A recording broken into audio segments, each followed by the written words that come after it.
Hello, guys. This video will show you how to fulfill orders manually in your store. You can go to your WooCommerce dashboard to either fulfill orders individually or in bulk. To manually fulfill an order, you can check these steps.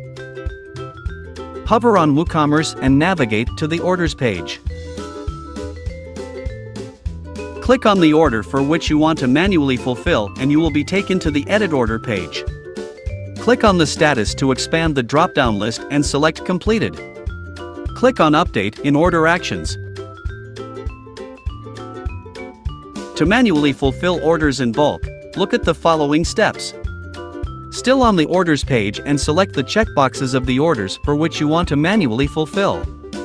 Click on Bulk Actions. Select Change Status to Completed and click on Apply.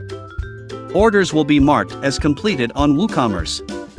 You will see they are also moved to the Fulfilled tab on the Open Orders page in DSers. If an order doesn't go to the Fulfilled tab for a long time, you can manually sync it.